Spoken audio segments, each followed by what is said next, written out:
L'histoire que vous allez entendre maintenant est basée sur des faits réels. Les noms des personnages ont été modifiés pour préserver leur identité.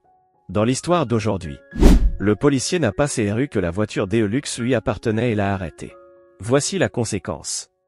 Prenez un moment pour réfléchir à la leçon que cette histoire va vous offrir et, si vous êtes capable de comprendre, commentez ci-dessous afin que plus de personnes comprennent, et partagez-la avec ceux que vous aimez.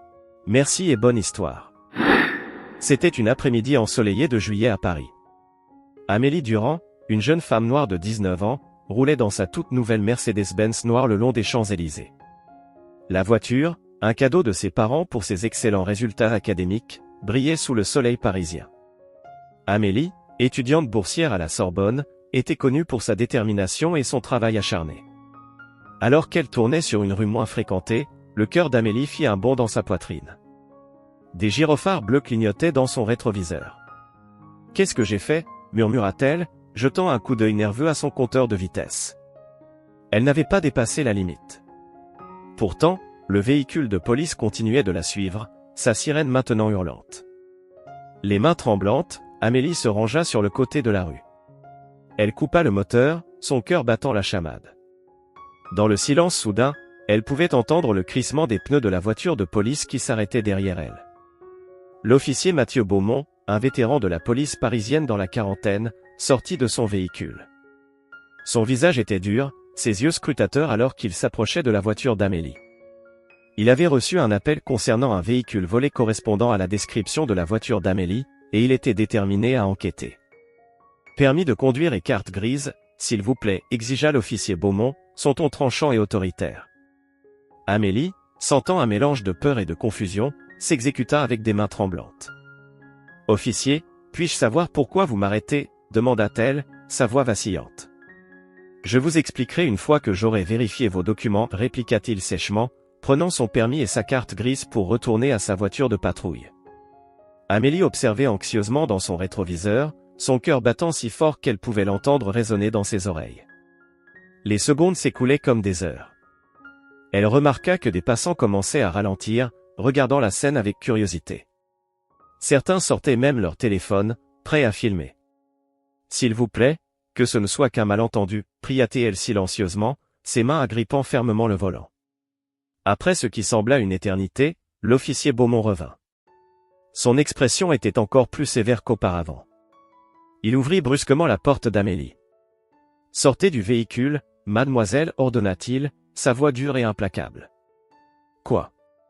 Pourquoi ? Qu'est-ce qui se passe ?» demanda Amélie, la panique évidente dans sa voix. L'officier Beaumont se pencha, son visage à quelques centimètres de celui d'Amélie. « Nous avons reçu un signalement concernant un véhicule volé correspondant à la description de votre voiture, » dit-il, ses yeux perçants fixés sur elle. « Vous devez m'accompagner pour un interrogatoire. »« Mais cette voiture n'est pas volée, » protesta Amélie, des larmes commençant à se former dans ses yeux. « C'est la mienne. Mes parents me l'ont achetée. J'ai tous les papiers. Sortez. Du véhicule. » Maintenant, insista l'officier Beaumont, sa patience visiblement à bout. Il saisit le bras d'Amélie, l'attirant hors de la voiture. Amélie trébucha sur le trottoir, ses jambes faibles sous le choc. Elle pouvait sentir les regards des passants sur elle, entendre les murmures et les exclamations étouffées. La honte et la peur l'envahirent alors que l'officier Beaumont sortait ses menottes. « S'il vous plaît » supplia Amélie, les larmes coulant maintenant librement sur son visage. « Il doit y avoir une erreur. Je n'ai rien fait de mal. » Mais ces supplications tombèrent dans l'oreille d'un sourd. Avec un cliquetis métallique, les menottes se refermèrent autour de ses poignets. Amélie sentit son monde s'effondrer autour d'elle alors que l'officier Beaumont la conduisait vers la voiture de police. Tandis qu'elle était poussée sur la banquette arrière, Amélie aperçut son reflet dans la vitre. Une jeune femme terrifiée, les yeux écarquillés et remplis de larmes, lui rendit son regard. Comment une journée si ordinaire avait-elle pu tourner au cauchemar si rapidement ? La porte se referma, et la voiture de police démarra, sirène hurlante. Alors qu'il s'éloignait, Amélie jeta un dernier regard à sa Mercedes, stationnée seule sur le bord de la route.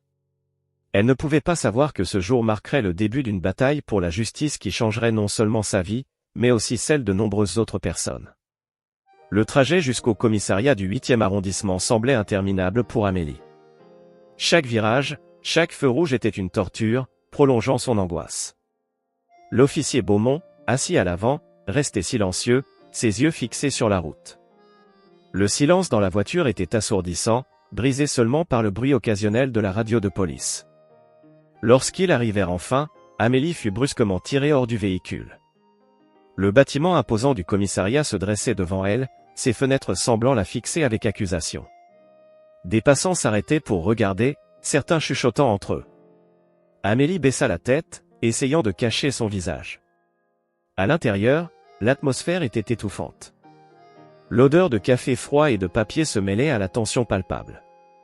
Amélie fut conduite dans une petite pièce sans fenêtre, éclairée par une lumière crue qui semblait accentuer chaque ombre sur son visage.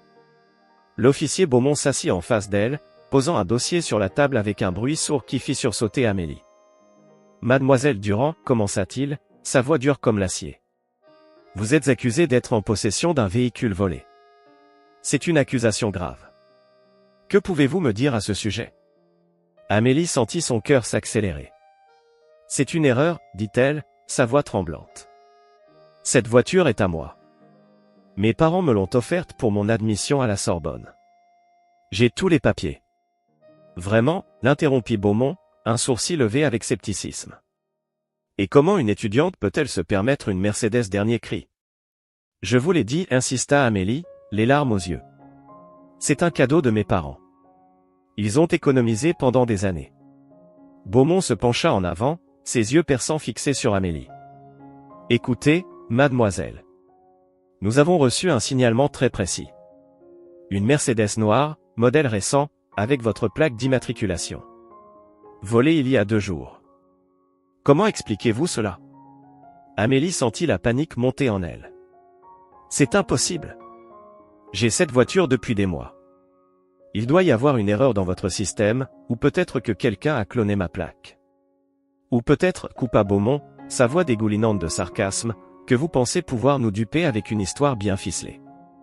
À ce moment, la porte s'ouvrit brusquement. Un autre officier entra, l'air agité. Beaumont, on a un problème, dit-il à voix basse. Beaumont se leva, visiblement irrité par l'interruption. Restez ici, ordonna-t-il à Amélie avant de sortir. Seule dans la pièce, Amélie sentit le poids de la situation s'abattre sur elle. Les murs semblaient se rapprocher, l'air devenait de plus en plus rare. Elle ferma les yeux, essayant de contrôler sa respiration. Quelques minutes plus tard, qui semblèrent une éternité, la porte s'ouvrit à nouveau. Cette fois, ce n'était pas Beaumont qui entra, mais une femme officier, l'inspectrice Claire Rousseau. « Mademoiselle Durand, dit-elle, sa voix plus douce que celle de Beaumont, mais tout aussi professionnelle. Je suis l'inspectrice Rousseau. Il semble qu'il y ait eu une complication dans votre cas. » Amélie leva les yeux, l'espoir et la peur se mêlant dans son regard. « Une complication ?» Rousseau s'assit, croisant les mains sur la table. Nous avons vérifié à nouveau le signalement du véhicule volé. Il y a eu une erreur dans la saisie du numéro de plaque. Le dernier chiffre était incorrect. Le soulagement inonda Amélie, mais fut rapidement remplacé par la colère. Donc, tout ça pour rien. J'ai été arrêté, humilié en public, traité comme une criminelle, à cause d'une erreur de frappe. Rousseau eut au moins la décence de paraître gêné. Je comprends votre frustration, mademoiselle Durand. Nous allons bien sûr vous libérer immédiatement et... Et quoi? Interrompit Amélie, sa voix tremblante de colère et d'émotion refoulée. Vous pensez que ça suffit? Que je vais simplement oublier ce qui s'est passé? Savez-vous ce que ça fait d'être traité comme une criminelle juste à cause de la couleur de votre peau? Un silence lourd s'installa dans la pièce. Rousseau sembla chercher ses mots pendant un moment avant de répondre doucement, « Non, je ne sais pas. Et je suis sincèrement désolé pour ce qui vous est arrivé aujourd'hui. » À ce moment, la porte s'ouvrit à nouveau. L'officier Beaumont entra, son visage un masque d'irritation et d'embarras. « Mademoiselle Durand, vous êtes libre de partir. Vos effets personnels vous seront rendus à l'accueil. » Amélie se leva lentement, ses jambes encore faibles. Elle regarda Beaumont droit dans les yeux. « Ce n'est pas fini, dit-elle, sa voix basse mais ferme. Ce qui s'est passé aujourd'hui, ce n'est pas juste. Et je ne laisserai pas ça passer. » Alors qu'elle quittait la salle d'interrogatoire, Amélie sentit un mélange d'émotions tourbillonner en elle, soulagement, colère, humiliation, et une détermination nouvelle. Elle ne savait pas encore comment, mais elle était résolue à obtenir justice, non seulement pour elle-même, mais pour tous ceux qui avaient vécu des expériences similaires. En sortant du commissariat, le soleil de l'après-midi l'aveugla momentanément. La liberté avait un goût amer. Amélie prit une profonde inspiration, réalisant que sa vie venait de prendre un tournant inattendu. Ce qui s'était passé aujourd'hui allait avoir des répercussions bien au-delà de cette journée cauchemardesque.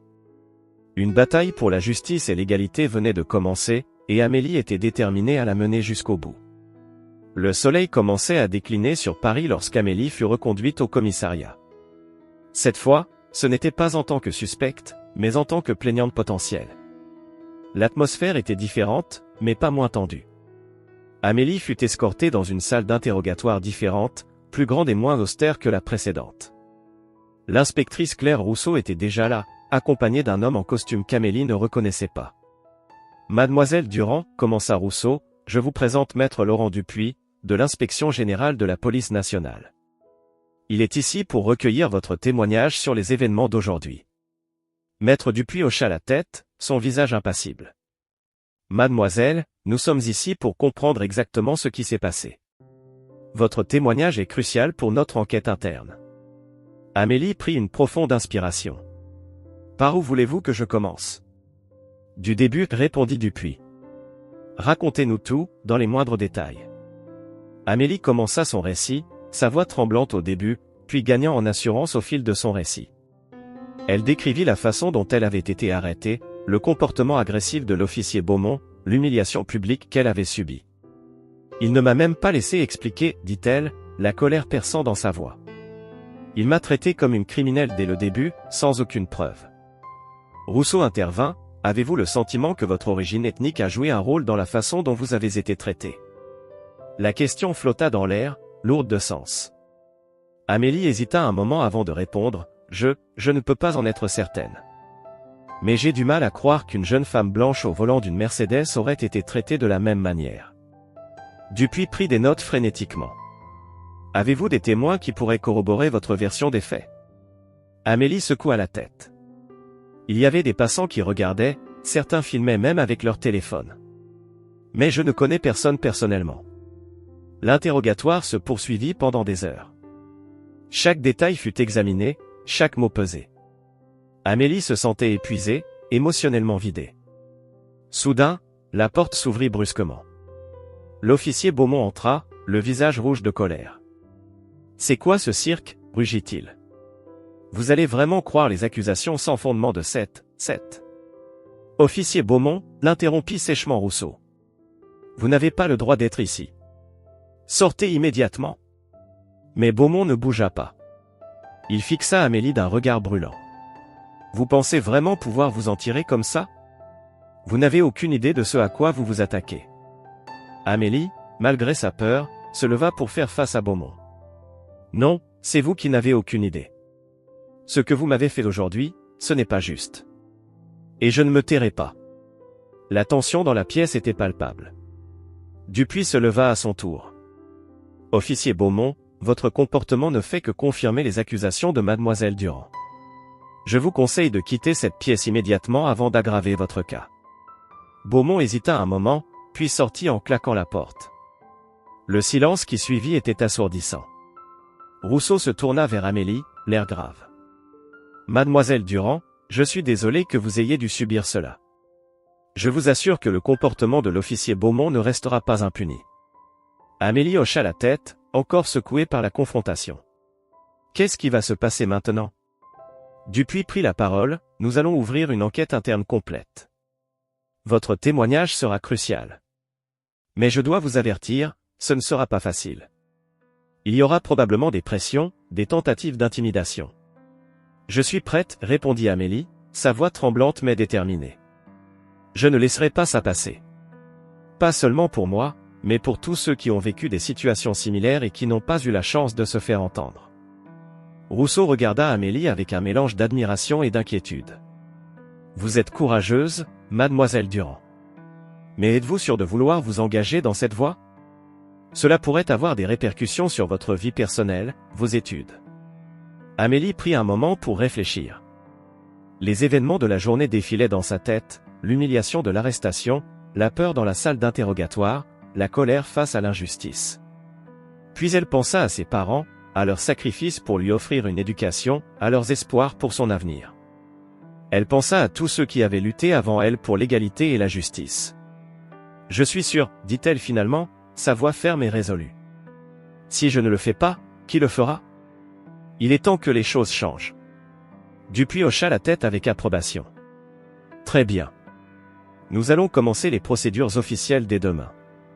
En attendant, je vous conseille de rentrer chez vous et de vous reposer. Les jours à venir seront difficiles. » Alors qu'Amélie quittait le commissariat pour la deuxième fois ce jour-là, le ciel de Paris s'était assombri. Les lumières de la ville commençaient à s'allumer, créant un paysage urbain scintillant. Mais pour Amélie, le monde semblait différent. Plus sombre, plus complexe, mais aussi rempli de possibilités de changement. Elle sortit son téléphone et composa le numéro de ses parents. Elle avait beaucoup à leur raconter, et une bataille à préparer.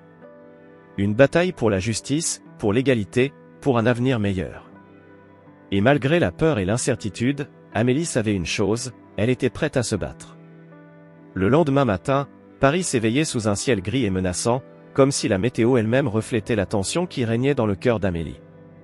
La jeune femme, accompagnée de ses parents, David et Marie Durand, se dirigeait vers le bureau de l'avocat qu'ils avaient contacté la veille au soir.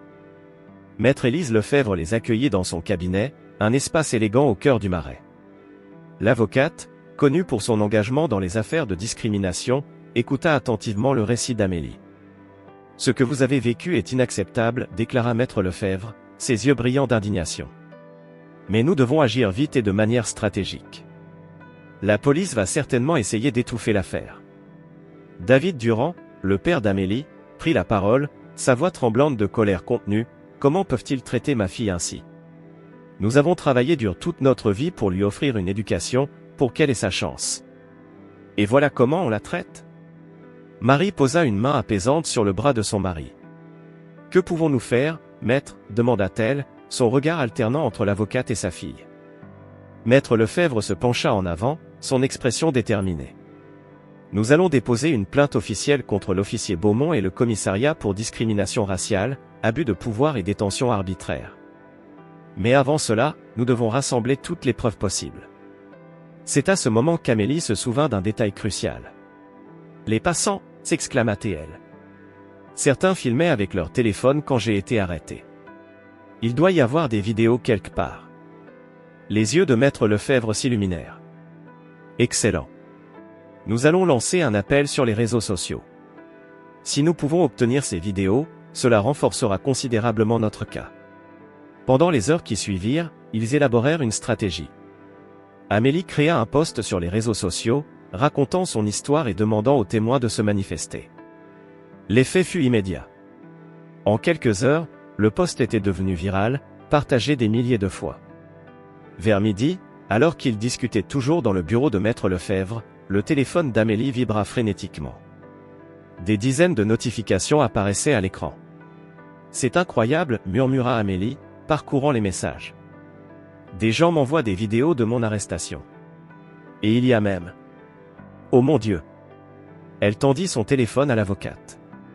Sur l'écran, une vidéo montrait clairement l'officier Beaumont tirant brutalement Amélie hors de sa voiture, ignorant ses protestations. On pouvait distinctement entendre Beaumont dire « Ces gens-là pensent toujours pouvoir s'en tirer. » Le silence tomba dans la pièce. Marie étouffa un sanglot, tandis que David serrait les poings, tremblant de rage.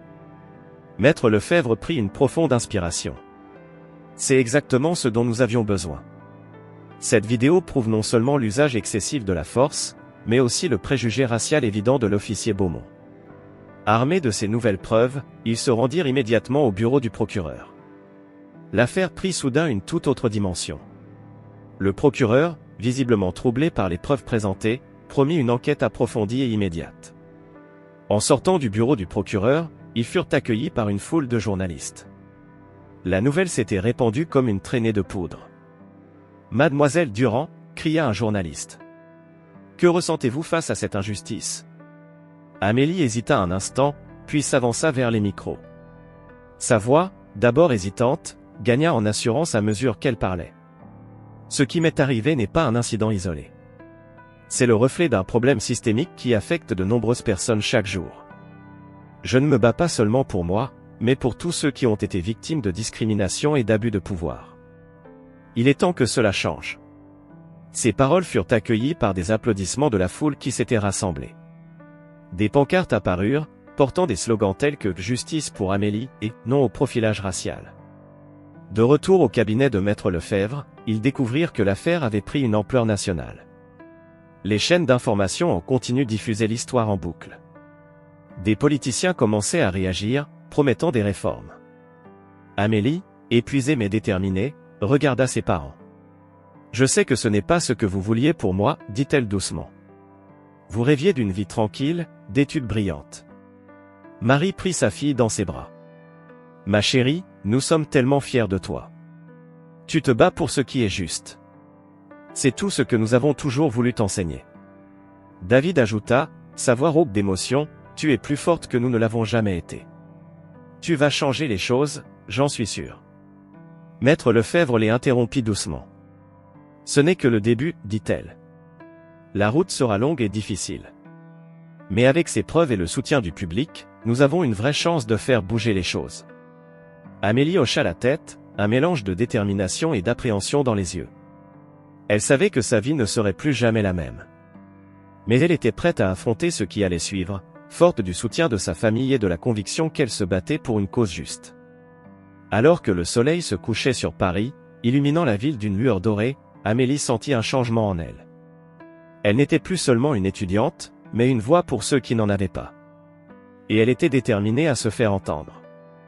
Les semaines qui suivirent l'incident furent un tourbillon d'activités pour Amélie et sa famille. L'affaire avait pris une ampleur nationale, devenant le symbole d'une lutte plus large contre les discriminations et les abus policiers. Un matin pluvieux de septembre, Amélie se préparait pour une conférence de presse organisée par Maître Lefebvre. Devant son miroir, elle ajustait nerveusement sa tenue, consciente que ses mots allaient être scrutés par des millions de personnes. « Tu es prête, ma chérie ?» demanda Marie, entrant dans la chambre. Amélie prit une profonde inspiration. « Je ne sais pas si on peut vraiment être prêt pour ça, maman. » Marie serra sa fille dans ses bras. « Tu as été si forte. Nous sommes tous fiers de toi. » La conférence de presse se tenait dans un hôtel du centre de Paris. Lorsqu'Amélie arriva, accompagnée de ses parents et de Maître Lefebvre, elle fut accueillie par une foule de journalistes et de supporters. « Mademoiselle Durand. Par ici. » « Amélie, un mot pour TF1. » Les cris des journalistes se mêlaient aux encouragements de la foule. Maître Lefebvre prit la parole en premier, exposant les détails juridiques de l'affaire. Puis vint le tour d'Amélie. Debout devant les caméras, Amélie sentit une vague de détermination l'envahir. « Ce qui m'est arrivé n'est pas un incident isolé, » commença-t-elle, sa voix ferme malgré son appréhension. « C'est le reflet d'un problème systémique qui gangrène notre société. Combien de personnes doivent subir l'humiliation, la peur, l'injustice avant que nous n'agissions ?» Ces mots touchèrent une corde sensible. Les réseaux sociaux s'enflammèrent, #Justice pour Amélie devenant rapidement le sujet le plus discuté sur Twitter. Mais avec la notoriété vinrent aussi les menaces. Des messages haineux inondèrent les réseaux sociaux d'Amélie. Certains allaient jusqu'à menacer sa famille. Un soir, alors qu'Amélie rentrait de l'université, elle remarqua une voiture qui semblait la suivre. Paniquée, elle appela son père. « Papa, je crois que quelqu'un me suit » chuchota-t-elle, accélérant le pas. « Où es-tu » demanda David, la peur perceptible dans sa voix. « J'arrive tout de suite. » Ces incidents poussèrent la famille Durand à engager un service de sécurité. La vie d'Amélie avait radicalement changé. Ses études, autrefois sa priorité, passaient maintenant au second plan face à son combat pour la justice. Pendant ce temps, l'enquête interne de la police progressait. L'officier Beaumont avait été suspendu, en attendant les résultats de l'enquête. Mais Amélie et son équipe juridique savaient que ce n'était pas suffisant. Ils organisèrent une manifestation pacifique devant le ministère de l'Intérieur. Des milliers de personnes se rassemblèrent, brandissant des pancartes et scandant des slogans pour la justice et l'égalité. Amélie, debout sur une estrade improvisée, s'adressa à la foule, « Nous ne demandons pas de traitement de faveur. Nous demandons simplement l'égalité. Le droit de vivre sans peur, sans être jugé sur la couleur de notre peau ou notre origine. » La foule rugit son approbation. Parmi les manifestants, Amélie remarqua des visages de toutes origines, unis dans un même combat. Cependant, la lutte n'était pas sans conséquences. Les études d'Amélie en souffraient. Ses professeurs, bien que compréhensifs, s'inquiétaient de ses absences répétées. Un jour, son professeur de droit constitutionnel la convoqua dans son bureau. « Mademoiselle Durand, je comprends l'importance de votre combat. Mais n'oubliez pas pourquoi vous êtes ici. Votre éducation est aussi une forme de lutte. » Ces mots firent réfléchir Amélie. Elle réalisa qu'elle devait trouver un équilibre entre son activisme et ses études. Avec l'aide de ses parents et de Maître Lefebvre, Amélie mit en place un emploi du temps strict, jonglant entre ses responsabilités d'étudiante et de militante.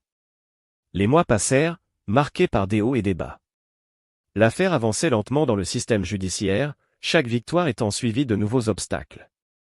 Un jour, alors qu'Amélie sortait du tribunal après une audience préliminaire, elle tomba nez à nez avec l'officier Beaumont. Pendant un instant, le temps sembla s'arrêter. Beaumont, l'air fatigué et défait, la regarda droit dans les yeux. « Vous avez ruiné ma carrière, dit-il d'une voix basse. Amélie soutint son regard. « Non, officier Beaumont. C'est vous qui avez ruiné votre carrière par vos propres actions. J'espère simplement que cette expérience vous fera réfléchir et changer. » Alors qu'elle s'éloignait, Amélie sentit un mélange de tristesse et de détermination. Cette rencontre lui rappela que derrière chaque uniforme, il y avait un être humain. Le changement qu'elle cherchait à apporter devait aller au-delà des sanctions, il devait toucher les cœurs et les esprits. Ce soir-là, assise dans sa chambre, Amélie écrivit dans son journal « La justice n'est pas une destination, c'est un chemin. Un chemin difficile, parfois solitaire, mais un chemin que nous devons emprunter ensemble si nous voulons vraiment changer les choses. » Dehors, les lumières de Paris scintillaient, témoins silencieux d'une bataille qui était loin d'être terminée, mais pour laquelle Amélie était plus que jamais déterminée à se battre. Voici le développement détaillé du 6e et dernier sujet, riche en détails et dépassant 500 mots. Sujet 6, le retournement inattendu et le triomphe d'Amélie. 3 ans s'étaient écoulés depuis cette fatidique journée d'été qui avait changé la vie d'Amélie Durand. Paris baignait dans la lumière dorée d'un après-midi de juin, et l'amphithéâtre de la Sorbonne bourdonnait d'excitation. C'était le jour de la remise des diplômes, et Amélie, vêtue de sa toge et de son mortier, attendait son tour pour monter sur scène. Ces 3 années avaient été un véritable tourbillon. Le procès contre l'officier Beaumont et le commissariat avaient traîné en longueur, parsemé de rebondissements et de moments de découragement. Mais Amélie n'avait jamais abandonné. Son combat avait inspiré un mouvement plus large, poussant à des réformes dans la formation des policiers et à la création d'un organisme indépendant de contrôle des forces de l'ordre. Alors qu'elle attendait, Amélie repensa à tout ce chemin parcouru. Elle avait réussi à équilibrer ses études et son activisme, obtenant son diplôme avec mention tout en devenant une voix respectée dans le débat public sur les discriminations. Amélie Durand, annonça le doyen. Un tonnerre d'applaudissements éclata dans l'amphithéâtre. Amélie monta sur scène, le cœur battant. Mais ce n'était pas pour recevoir son diplôme qu'elle était là. « Mesdames et messieurs, commença-t-elle, sa voix tremblant légèrement avant de se raffermir. Il y a 3 ans, j'ai vécu une expérience qui aurait pu me briser. Mais grâce au soutien de ma famille, de mes amis, et de tant d'entre vous, cette épreuve est devenue le catalyseur d'un changement. » Le silence était total dans l'amphithéâtre. Tous les yeux étaient rivés sur Amélie. Aujourd'hui, je ne suis pas seulement ici pour célébrer notre réussite académique. Je suis ici pour annoncer que notre combat a porté ses fruits. Ce matin, le Parlement a voté à l'unanimité la loi Durand contre les discriminations et pour la réforme de la police. Une ovation retentit dans la salle. Des larmes de joie coulaient sur les visages de nombreux étudiants et parents. Mais Amélie n'avait pas fini. Et il y a quelqu'un d'autre qui souhaite s'adresser à vous aujourd'hui. Quelqu'un dont le parcours montre que le changement est possible, que nous pouvons tous évoluer et apprendre de nos erreurs. Un murmure de surprise parcourut l'assemblée lorsqu'une silhouette familière monta sur scène. C'était l'ancien officier Beaumont. « Bonjour à tous », commença-t-il, sa voix trahissant son émotion. « Il y a 3 ans, j'ai commis une grave erreur. Une erreur née de préjugés que je ne reconnaissais même pas en moi. Grâce à Amélie, j'ai été forcé de regarder en face mes propres biais, ma propre ignorance. » Beaumont se tourna vers Amélie. « Mademoiselle Durand, je vous dois des excuses publiques. Vos actions n'ont pas seulement changé le système, elles m'ont changé, moi. L'émotion était palpable dans la salle. Amélie, les larmes aux yeux, tendit la main à Beaumont. Leur poignée de main fut accueillie par des applaudissements assourdissants. Voilà ce que signifie le vrai changement, reprit Amélie. Ce n'est pas seulement changer les lois, c'est changer les cœurs et les esprits. C'est reconnaître nos erreurs et travailler ensemble pour créer un monde meilleur. Alors qu'elle terminait son discours, Amélie aperçut ses parents dans la foule. Leur fierté était visible, mêlée de larmes de joie. Elle pensa à tout ce qu'ils avaient traversé ensemble, aux nuits d'inquiétude, aux moments de doute, mais aussi à la force qu'ils avaient trouvée les uns dans les autres. La cérémonie se termina dans une atmosphère d'espoir et d'unité. À la sortie de l'amphithéâtre, Amélie fut accueillie par une foule de journalistes et de supporters. Mais son attention fut attirée par un groupe de jeunes étudiants qui s'approchaient timidement. « Mademoiselle Durand, dit l'une d'elles, une jeune femme aux yeux brillants d'admiration. Votre combat nous a inspirés. Nous voulons continuer ce que vous avez commencé. Comment pouvons-nous aider ?» Amélie sourit, sentant une vague d'émotion la submerger. « Le combat ne fait que commencer, répondit-elle. Il y a encore tant à faire. Mais ensemble, nous pouvons construire un avenir plus juste et plus équitable pour tous. » Alors qu'elle quittait la Sorbonne ce jour-là, diplôme en main et entourée de visages pleins d'espoir, Amélie réalisa que son voyage ne faisait que commencer. L'incident qui avait failli briser sa vie était devenu le tremplin vers un avenir qu'elle n'aurait jamais osé imaginer. Le soleil se couchait sur Paris, baignant la ville dans une lueur dorée. Pour Amélie, c'était plus qu'un coucher de soleil. C'était l'aube d'une nouvelle ère, une ère de compréhension mutuelle, de justice et d'espoir. Et elle était prête à en être le porte-flambeau, pas seulement pour elle-même, mais pour tous ceux qui viendraient après elle. Alors qu'elle marchait vers son avenir, Amélie Durand savait une chose avec certitude, le changement était possible, et il commençait avec chacun d'entre nous.